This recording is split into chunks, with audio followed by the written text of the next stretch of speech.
She moves behind the bar with practiced invisibility, pouring drinks and absorbing secrets.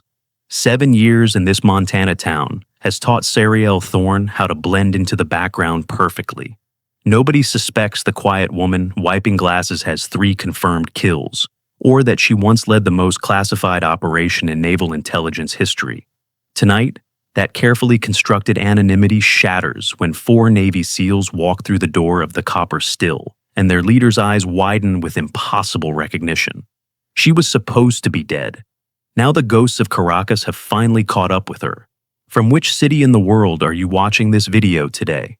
If you enjoy stories about extraordinary people hiding in plain sight, consider subscribing for new episodes every week. The Copper Still glowed like a lantern in the growing darkness, a refuge of warmth against the Montana winter that had settled over Pinewood.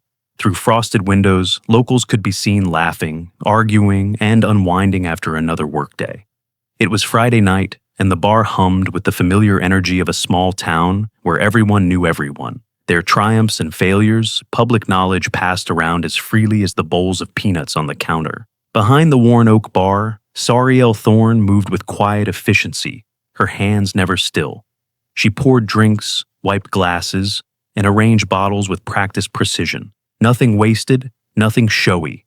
At 38, she was neither young enough to turn heads nor old enough to fade completely into the background. And that suited her perfectly. Her dark hair was pulled back in a practical ponytail, her face pleasant but unremarkable. To the 27 regulars currently occupying the bar, she had been a fixture for 7 years, yet somehow remained a mystery.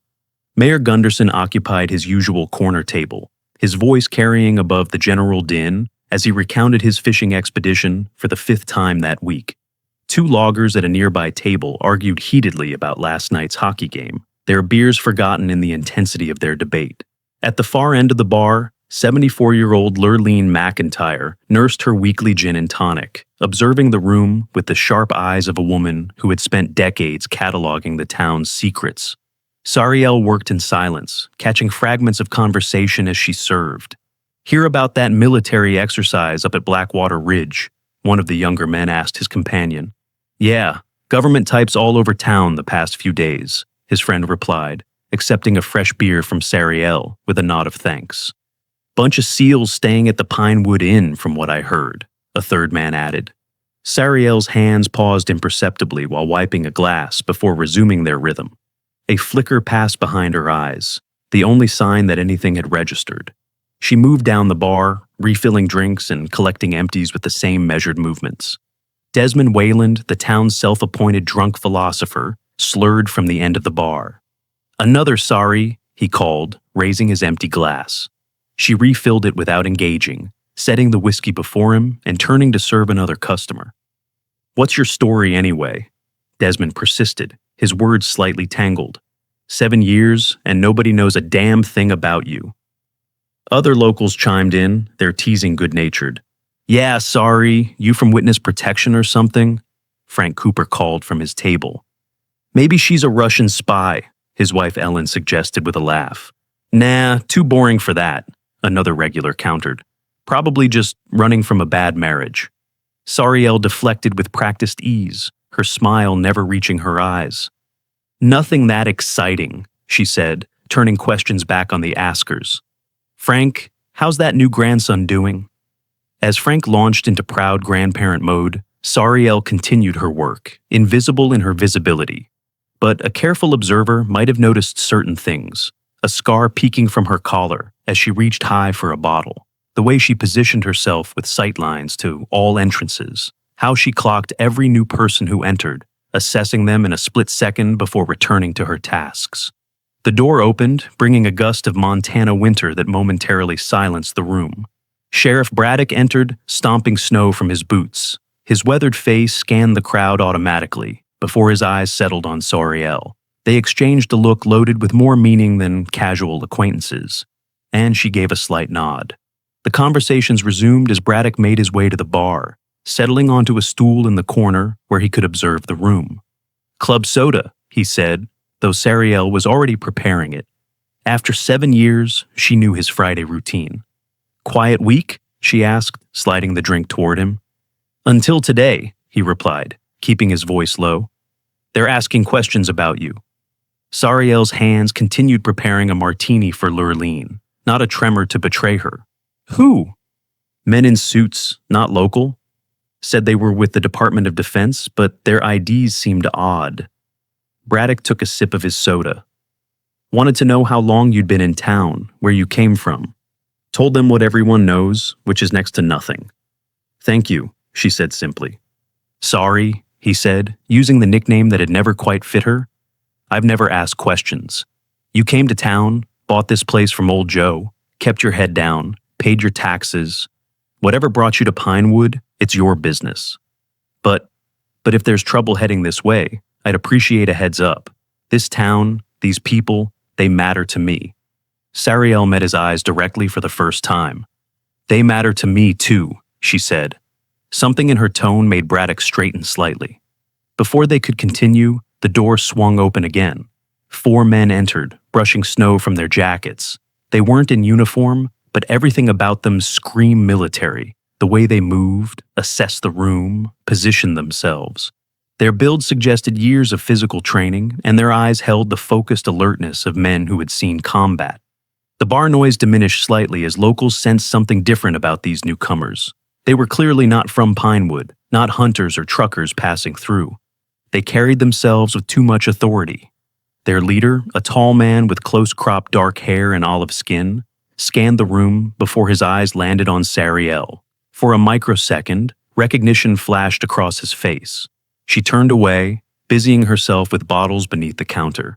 Sariel served other customers, deliberately avoiding their table. Sheriff Braddock, noticing her reaction, volunteered to take their order. The men requested beers, keeping their voices low as they conferred among themselves. From behind the bar, Sariel observed them, while pretending not to. The leader was Commander Tarek Calloway, though she doubted that was the name he was using now. The last time she had seen him, he'd been a lieutenant serving under her command. The other 3 were unfamiliar, younger, probably newer recruits. Desmond, drunk and belligerent, pushed away from the bar and stumbled toward the restroom, bumping into one of the SEALs, Lieutenant Rafferty, on his way. "Watch it, Jarhead," Desmond slurred, swaying slightly. Rafferty stood, tension building in his shoulders. Several locals quieted, sensing trouble. Sariel materialized between them, her movement unexpectedly swift for a bartender. "On the house, gentlemen," she said, sliding fresh beers onto their table. Her voice was different, more authoritative than the locals had ever heard. Calloway studied her face. "Do I know you from somewhere?" "I've got that kind of face," she replied, maintaining eye contact a beat too long. As she turned away, Calloway said quietly, "Operation Kingfisher." Sariel froze imperceptibly, then continued walking. The name echoed in her mind, conjuring images she had spent 7 years trying to forget. The rain-soaked streets of Caracas, the weight of her tactical gear, the metallic smell of blood mixing with gunpowder. As the night wore on, Sariel maintained her routine, but her awareness had heightened. She noticed Calloway watching her, his expression thoughtful. Sheriff Braddock remained at his post, dividing his attention between the SEALs and her. By closing time, most of the patrons had filtered out, leaving only Braddock, the 4 SEALs, and a couple of stragglers finishing their drinks. Sariel began her closing routine, washing glasses and wiping down surfaces. Her mind raced, calculating options, escape routes, contingencies. 7 years of peace threatened to unravel in a single night. As she placed clean glasses on shelves, Calloway approached the bar alone. "Alexandra Reed died in Caracas," he said without preamble. "I attended her memorial at Annapolis, full military honors. The Secretary of the Navy spoke about her service to country." Sariel didn't look up. "You've mistaken me for someone else." "The woman I knew had a scar from shrapnel on her right shoulder blade, 3 inches, shaped like a crescent moon. Kabul, 2014. I was there when she got it." Her eyes flickered to the back door, assessing the distance. "They're coming for you," Calloway said, his voice low and urgent. "Whatever you found in Caracas, they're tying up loose ends. Everyone from the mission is dead except me. And now, apparently, you." The revelation hit her with physical force. Her team, dead. She had suspected as much, but hearing it confirmed made it real. Kaplan, Mercer, Rivera, Suarez, all gone. And she had been hiding, thinking herself safe while they were hunted down one by one. "How did they find me?" she asked, dropping the pretense. "I don't know, but something big is happening. They've reactivated the Prometheus protocol. Whatever you discovered 7 years ago, it's in play again." Before she could respond, headlights flashed through the windows, illuminating the bar's interior with harsh white light. Through the frosted glass, they could make out the shapes of black SUVs surrounding the building. "Commander," Calloway said, "what do you want to do?" Sariel Thorne, or rather Alexandra Reed, straightened her shoulders, her transformation beginning. The invisible woman was about to become very visible indeed. "Get your men ready," she said, her voice now fully commanding, "and call me Alex." 4 men in tactical gear entered the copper still, their movements coordinated and practiced. They carried themselves with the confidence of predators in familiar territory, weapons held low but ready. The remaining customers, sensing danger, pressed back against their seats, eyes wide. Their leader, a silver-haired man with cold eyes and an expensive suit beneath his tactical vest, surveyed the room with clinical detachment. Director Vance had the bearing of someone accustomed to power, to being obeyed without question. His gaze settled on Sariel, a smile spreading across his face that never reached his eyes. "Ms. Thorne," he said pleasantly, his voice carrying in the suddenly silent bar. "Or, should I say, Commander Reed? It seems reports of your death were greatly exaggerated." Sheriff Braddock stood from his corner table, hand hovering near his sidearm. 7 years of protecting his town had not prepared him for this moment, but his voice remained steady. "This is my jurisdiction, gentlemen. I don't know what business you think you have here, but you're scaring my people." "This is a matter of national security," Vance replied smoothly. "These people should leave, now." The few remaining patrons looked to Braddock and Sariel, uncertain. "Go," Sariel told them quietly. "Sheriff, they should go." Braddock nodded, and the last civilians hurried out, casting worried glances over their shoulders. Only Braddock remained, standing his ground beside the bar. "Now, show me credentials or get out," Braddock demanded once the civilians were clear. The agents tensed, hands shifting on their weapons. Calloway and his SEALs spread out, creating a tense standoff in the once peaceful bar. Though outnumbered, their positioning was strategic, using tables and the bar as partial cover. Sariel's posture had changed completely.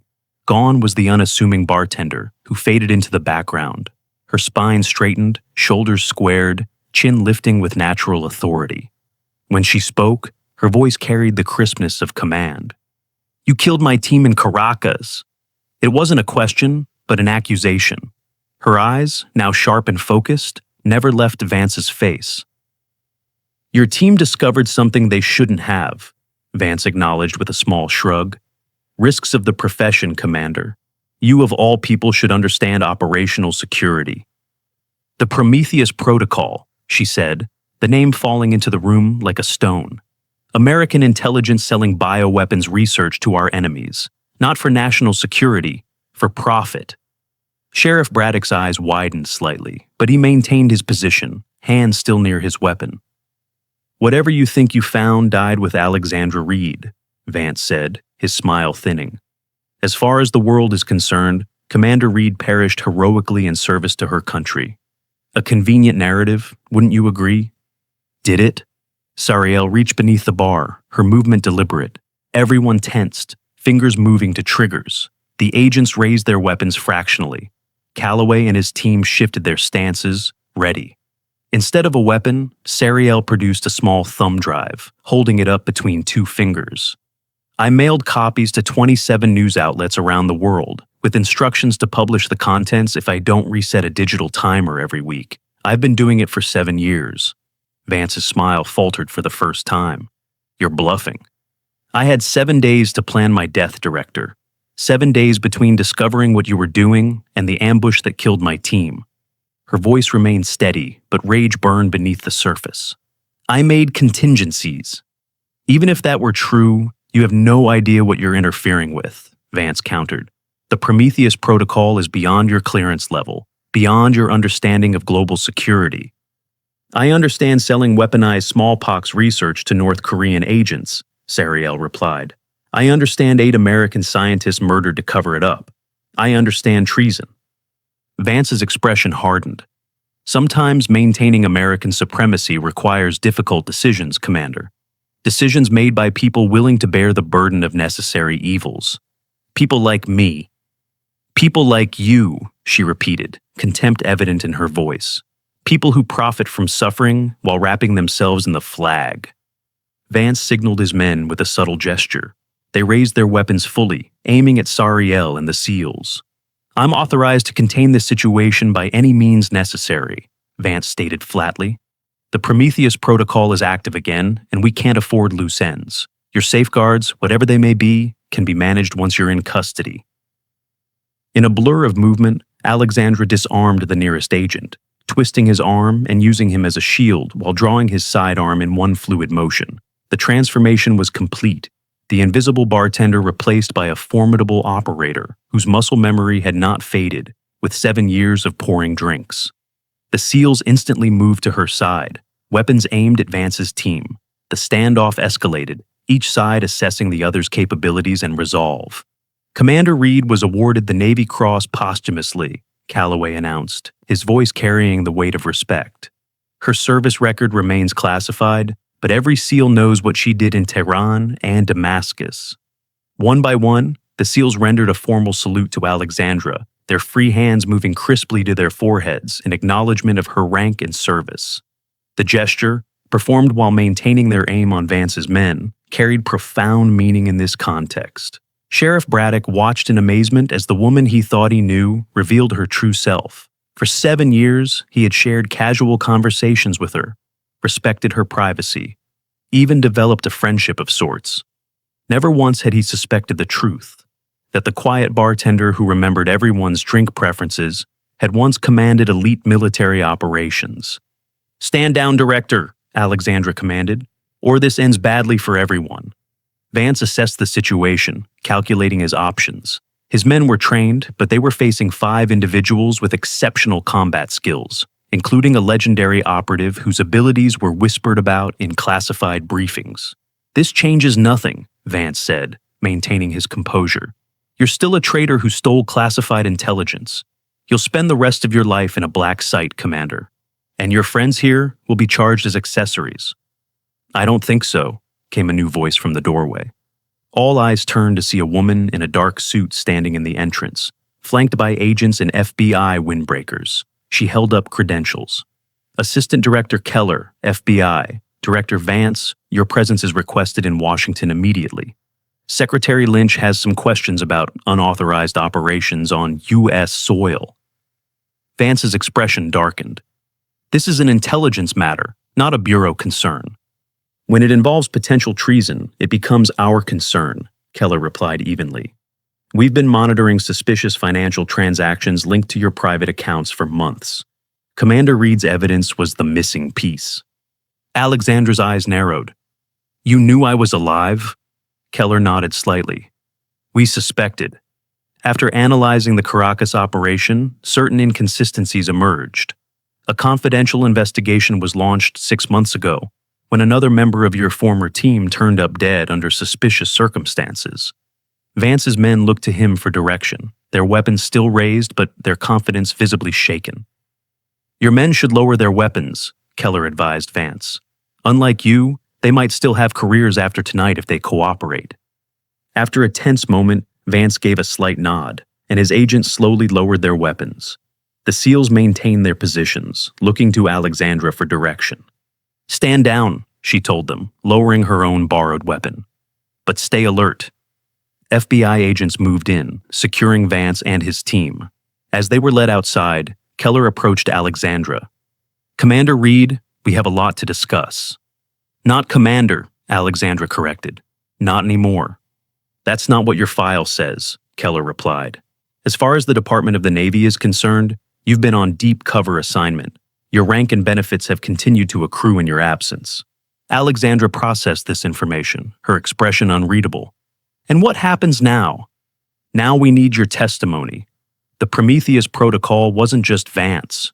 It reaches higher, involves more people than we initially thought. Keller glanced around the bar. Your life here will need to be put on hold. Sheriff Braddock stepped forward. For how long? Keller assessed him, noting his protective stance. That depends on how deep this conspiracy goes. Weeks, possibly months. Alexandra looked around the bar that had been her sanctuary for 7 years. The worn wood, the familiar bottles, the quiet corner where she had rebuilt herself piece by piece after Caracas. She had found an unexpected peace here, in this small town that had asked few questions and accepted what little she offered. I'll need some time, she said finally. You have until morning, Keller replied. We'll have agents stationed outside for your protection tonight. Be ready to leave at 0800. After the FBI and Vance's team had departed, leaving only Alexandra, Braddock, and the SEALs in the empty bar, silence descended. The truth hung in the air between them. Years of secrets suddenly exposed. 7 years, Braddock said finally. 7 years pouring drinks and listening to Gunderson's fishing stories, and all this time, you were what? A Navy SEAL? Naval Intelligence, Alexandra corrected. Special Operations. The SEALs and I worked together occasionally. She was the best, Calloway added. When they told us she died in Caracas, half the Special Operations community went into mourning. The other half didn't believe it. Braddock shook his head, trying to reconcile the woman he knew with this new reality. Why here? Why Pinewood? Alexandra's eyes softened slightly. It was supposed to be temporary, somewhere to hide while I figured out my next move. But then weeks turned into months, and months into years. She looked around the bar with genuine affection. Somewhere along the way, this place became home. What will happen to the copper still? Braddock asked. I don't know, she admitted. I need to finish what started in Caracas. After that, maybe I can come back. Calloway approached, respect evident in his bearing. Commander, what do you need from us? Alexandra considered the question, years of tactical thinking reasserting themselves. Information, everything you know about the reactivation of Prometheus, who's involved, what they're planning. She turned to Braddock. And I need you to look after this place while I'm gone. Keep an eye on Lurleen. Make sure Desmond doesn't drink himself to death. Braddock nodded, a small smile breaking through his concern. I've been doing that for years anyway. Alexandra moved behind the bar one last time, pouring drinks for everyone. As she handed them out, the gravity of the moment settled over the group. Tomorrow, Alexandra Reed would officially return from the dead, and Sariel Thorne would become a footnote, a cover identity in an intelligence file. To unfinished business, she said, raising her glass. They drank in silence, the future uncertain, but the path forward clear. After 7 years of hiding, it was time to face the truth, whatever consequences might follow. 1 month later, Alexandra Reed stood before a panel of admirals in a secured hearing room at Naval Intelligence Headquarters in Washington, D.C. Gone was the casual attire of a small-town bartender, replaced by her formal naval uniform with commander insignia that felt simultaneously foreign and familiar against her skin. Her dark hair was pulled back in a regulation bun, her posture military straight as she testified. Behind her, large screens displayed evidence from the Prometheus Protocol, financial transactions, encrypted communications, photographs of clandestine meetings between American officials and foreign agents. The evidence she had safeguarded for 7 years, combined with what the FBI had gathered, painted an undeniable picture of treason at the highest levels. For the record, Commander Reed, Admiral Langston said, his voice grave, please explain why you chose to remain officially deceased for 7 years, rather than bringing this evidence forward through proper channels. Alexandra met his gaze steadily. After witnessing the ambush that killed my team, it became clear that the conspiracy reached high into our intelligence community. I had no way of knowing who could be trusted. She gestured to the screens. The evidence shows that 3 deputy directors, 2 assistant secretaries, and multiple high-ranking military officers were involved. Any conventional whistleblowing attempt would have been intercepted. The admirals exchanged glances, the weight of the betrayal evident in their expressions. And the fail-safe you created with the news organizations? Admiral Winters asked. An insurance policy, sir. I programmed a secure server to release the encrypted files to 27 news outlets if I failed to enter a passcode every 7 days. The encryption key would be released 1 week after the files, giving me time to either resolve the situation or go deeper underground. Admiral Langston leaned forward. In your professional assessment, Commander, what was the ultimate objective of the Prometheus Protocol? Alexandra's expression hardened. Money, sir. The research being sold could advance biological weapons programs by decades. North Korea, certain factions in Iran, non-state actors, all paid premium prices.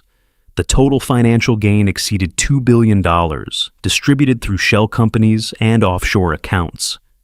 The hearing continued for hours, Alexandra answering questions with precision and clarity.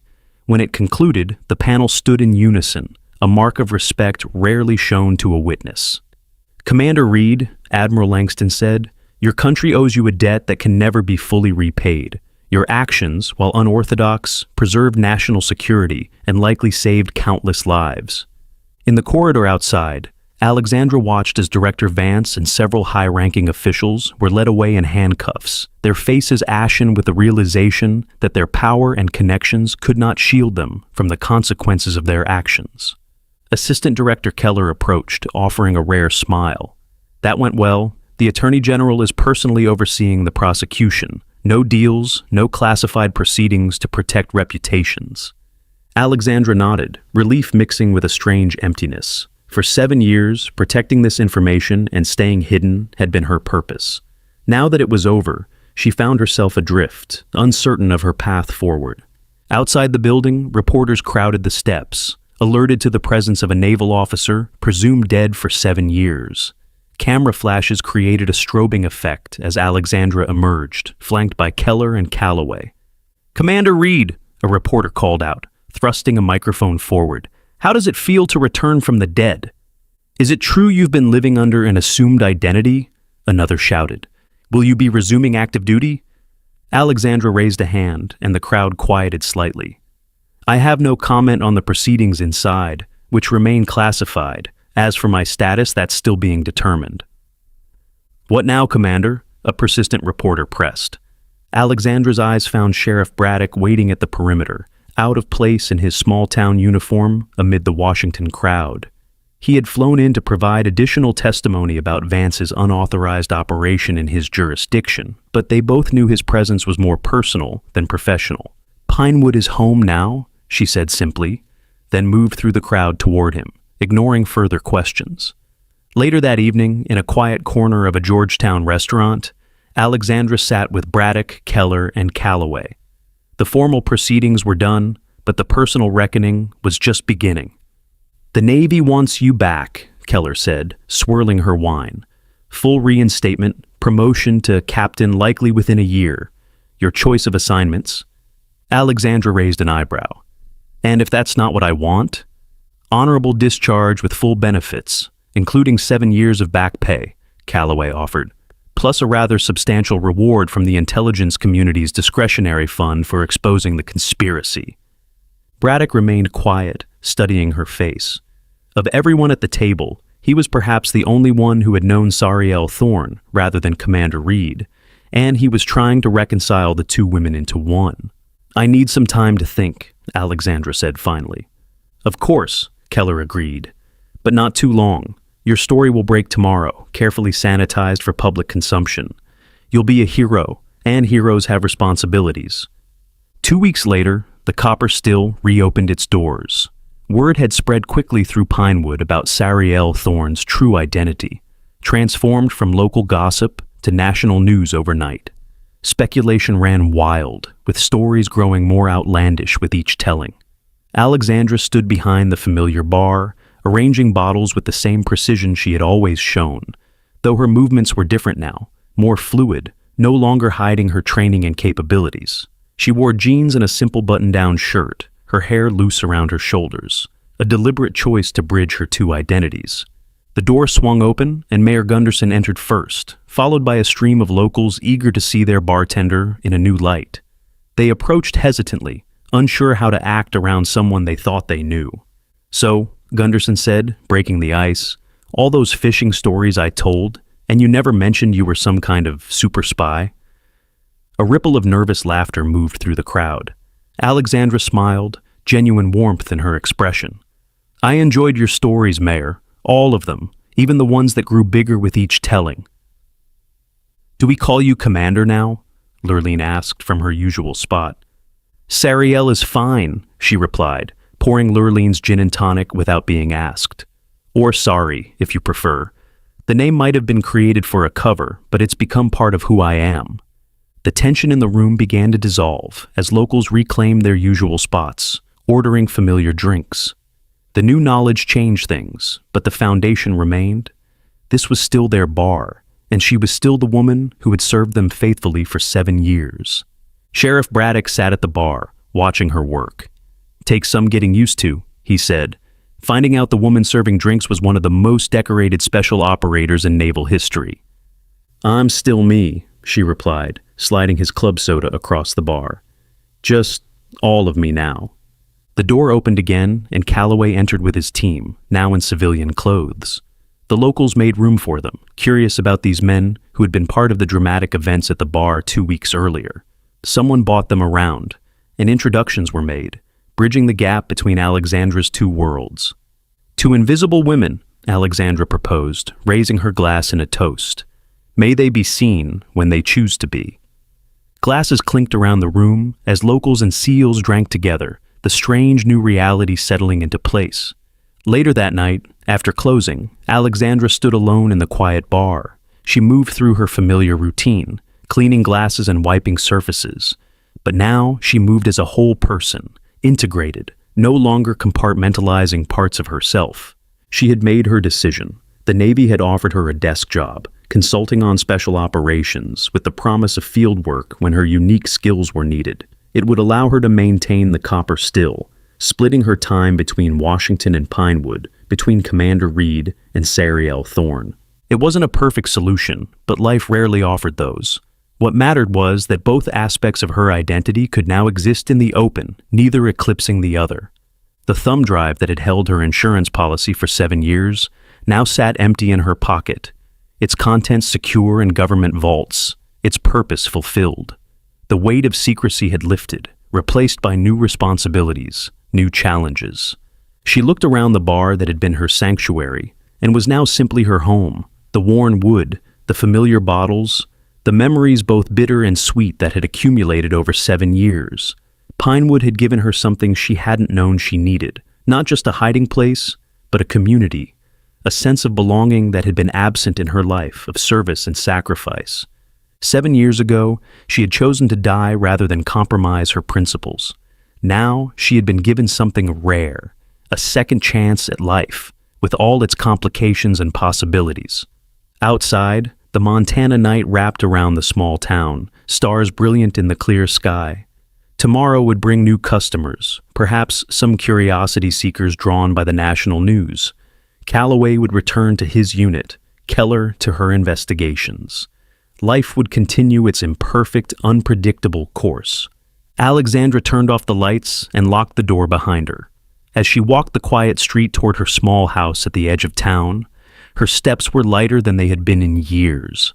The ghosts of Caracas would always be with her, but they no longer defined her existence. She was Alexandra Reed, Commander, Naval Intelligence. She was Sariel Thorne, owner of the Copper Still. She was both, and she was whole. The following evening, as customers filled the bar once again, Alexandra moved with easy confidence behind the counter. She caught Sheriff Braddock watching her with a thoughtful expression. "What?" she asked, sliding him his drink. "Just thinking about how many people walk around with stories we never know," he replied. "How many invisible heroes might be right in front of us?"